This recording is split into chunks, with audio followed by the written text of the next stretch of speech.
We're talking about taking that physical piece of infrastructure, that actual physical computer that runs the whole company, and replacing it, getting rid of it, and doing something different.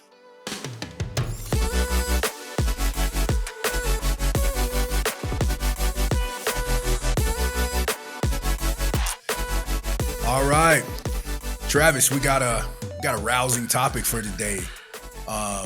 I say that in jest. It actually is going to be very interesting. I knew nothing about it, but as we kind of chatted about it a little bit, definitely an interesting topic, especially if you're a business owner and you might be considering this right now. A lot of people think when they hear about the cloud, they hear certain words. I know this is something you said in conversation.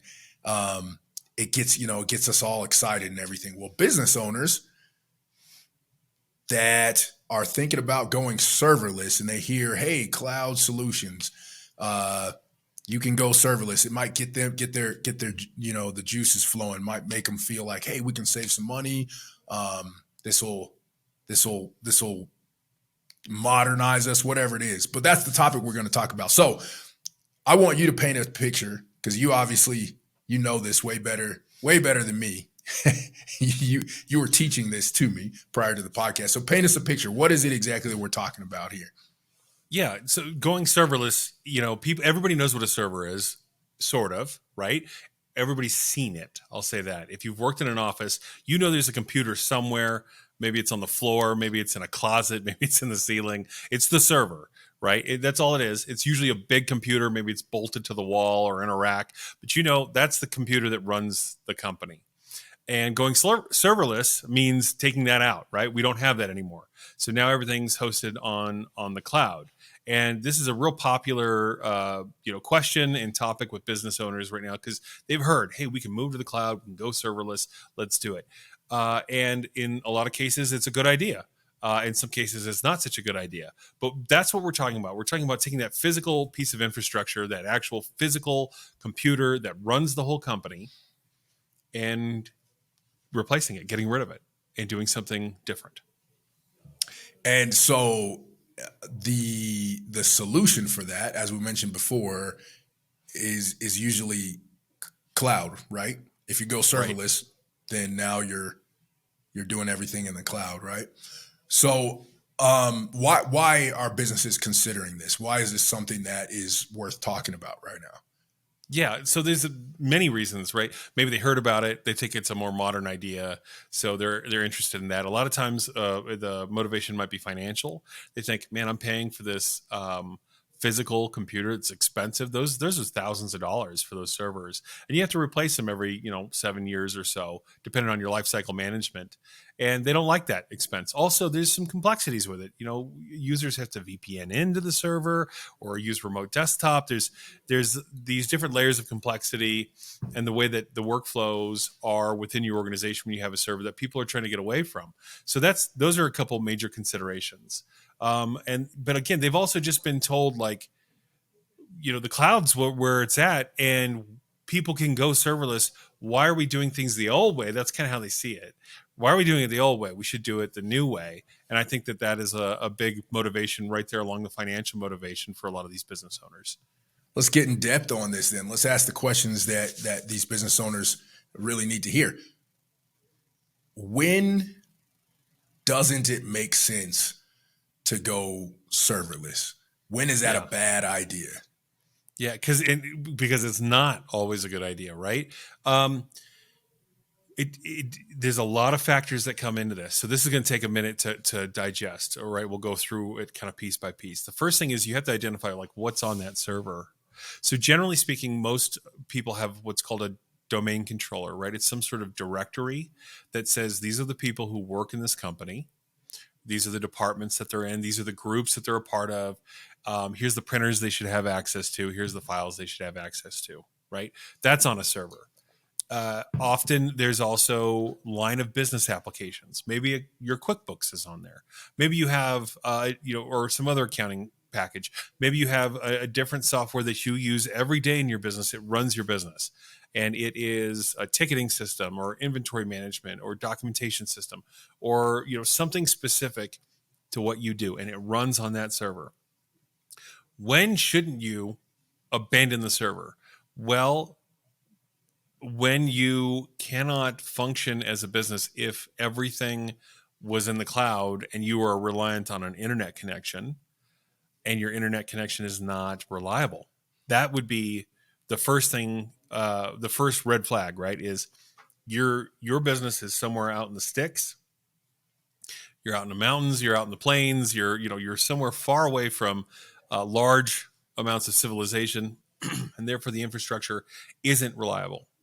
And that would be a problem, because now, instead of having resources in your building where you can still get to invoices, customer contacts, right, ticket history, whatever it is, if the internet's down, you can still access it because it's in your network at your office.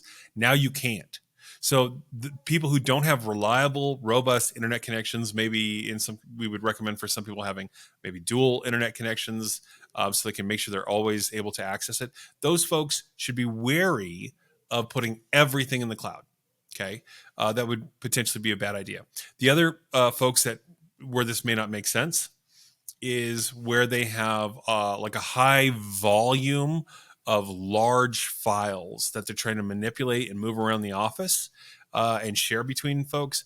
Doing that kind of work, large like design files for drafting or video editing or graphic design, where you've got really like big amounts of data that require a lot of manipulation, that's going to be difficult to handle in the cloud.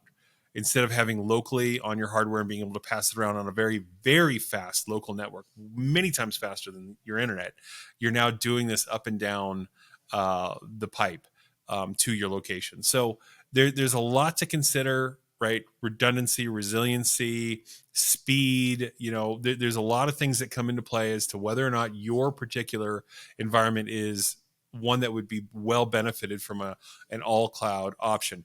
And just making sure that your software, your workflows will benefit from this move is the thing you have to look. You have to know that before you make this decision. You cannot just assume, hey, cloud good, right? The cloud's good, server bad. You don't want to do that. So for those folks that are under those circumstances, probably not the best idea, or at least you don't want to go full cloud. Gotcha. So, and that makes a lot of sense. I got this mental picture when you're saying someone who's doing business out in the sticks. I just see like a guy sitting at a desk in the middle of a farm, just typing away. But it probably happens more these days than we realize, right? Yeah. Post COVID, there's like a guy on a farm, running an investment bank. Yeah. Very probable. Possible and probable. But now we talked about when it doesn't make sense. So let's talk about when it does make sense for a business to go serverless. So when you do have a great internet connection, right? When you have a distributed workforce. So if you've got folks that aren't all in the office, you've got people around the country, around the world, then having those shared resources located in the cloud can be actually a benefit, like an increase to your performance. Because then instead of everybody trying to, come down that same, enter to, the server on that same internet pipe that's shared by all the office staff, and and sold to you by Comcast or Cox Network or CenturyLink, and it's very small. Instead everybody has the full access of their internet connection and gigabit speeds from their cloud provider. So in that case, if you've got folks all around, spread out, it's really a good way to do things. Another reason why you might want to consider the cloud is that you may have versions of your software that are now being actively developed as hosted cloud solutions by your vendor. So they often make a cloud alternative to the software you're running. That's really common. If you've had an app that you're installing locally, that software company most likely has developed or is in the process of developing a hosted version.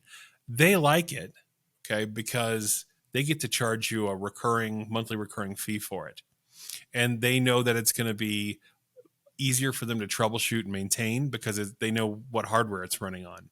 Because when it's in your environment, that piece of software might be, like I said at the beginning of this, on a computer jammed underneath a desk, with soda pop drip, spilling down on top of it, and you're calling in and going, "Hey, does my software doesn't work?" And they're like, "It's because your computer's on fire." So they would much rather have their stuff in an environment where they can kind of control it. The other things to consider on the financial side, and I think this is really important. When you self-host, when you put something on a server, when you stay with your server, um, you're usually dealing with the financial end of that transaction as a capital expense, or you're putting forth capital to buy a server. So you're outlaying $10,000, $20,000, $30,000, whatever it is. But your monthly operating costs are sometimes zero or close to zero, right? They're reduced. With the hosted, you don't have this big capital outlay at first. You don't have to buy a $10,000, $20,000 server, but your monthly recurring costs tend to be higher, and you will often pay more over time for the hosted environment. So that's another reason you might want to do it or not do it. Do you have a lot of cash? Is it easier for you to pay for things monthly? So that's another consideration. And then I want to get into a little bit of specifics here on like email, Microsoft 365, things like that. If you're still running an Exchange server on-prem, that's not going to be supported, right? That support for that's going to go away. Support for local server, a lot of the local server applications and aspects of that infrastructure are being aged out. They're going away. They're not going to be supported eventually. So there is this push inevitably to put everybody into the cloud in some fashion. And so that's why we really do encourage this for a lot of people. We've moved a lot of folks serverless, cloud only. We think it's a great solution for some people, but it's really important to understand why you would want to do it and where or why you wouldn't. There's such a wide variety of businesses. It's kind of hard to put it all in a box. So if you're somewhere in between all of this, where maybe you do collaborate with a lot of people who, internationally. But at the same time, you may have to worry about an internet connection or any combination of the things that we've discussed. Are there solutions that kind of include both ends of the spectrum? Definitely. You don't have to move everything to the cloud or keep everything self-hosted. So you may still want to maintain a server because maybe you have a couple of apps that do not have cloud versions in development, and it wouldn't really benefit you, or it wouldn't really benefit you to move it to like a virtual private server somewhere at a data center. In that case, yeah, continue to run that app locally on a server that makes sense. And then maybe what you do is you take some time to look for alternatives, right? Maybe if you really are determined to change those circumstances, you would have to switch to a totally different software and decide, is that worth it? But for those folks, you're still going to want a server, right? There are circumstances in which Active Directory makes sense to keep in a hybrid fashion where you still have a domain controller locally, as well as Azure Active Directory in the cloud. So, it just depends on what your needs are specific to your environment and specific to your apps. It doesn't have to be all or one, but I will say this, when it comes to email, like email, file storage, OneDrive, SharePoint, Teams, collaboration, like that kind of stuff, I have not come across the circumstance in which that should not have just all be that should not be handled by Microsoft 365. Microsoft 365 is a phenomenal product. Really, I'd say across the board, just about everybody should be going that direction. If you're a Google fan, you can go the G Suite direction instead. We're biased. We think the Microsoft stuff's way better. I do. But G Suite's fine. If you want to go that route, you can do it too. But in that case, I'd say get that stuff in the cloud for sure. Your domain controller, whether or not you should have a local domain controller or one or move over to Azure AD. Okay, now we need to look at some more details. And then whether or not you can just free yourself of a server entirely, mostly comes down to what applications are you running on that server? Like, why do you have it in the first place? Gotcha. A lot of things to think about. So obviously, this isn't a decision that should just go based on what sounds trendy or modern, but businesses need to put a little thought into it, and hopefully, information videos like this one and other information that we provide and others provide can help them to make those decisions. So now we're going to break it down. Let's make IT simple, as we always do. Travis, 30 seconds or less. Should a business go serverless?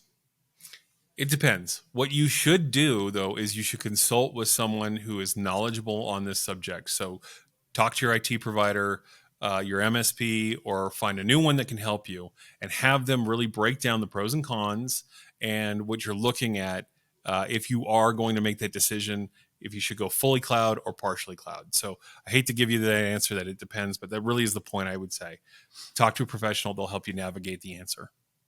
Yeah, it can be, it depends. It's like, should you go sleeveless? You know, ask a friend, you know? Yeah. Do you, Yeah. should you cut the sleeves off your shirt? Are there going to be pictures of this on the internet? You know.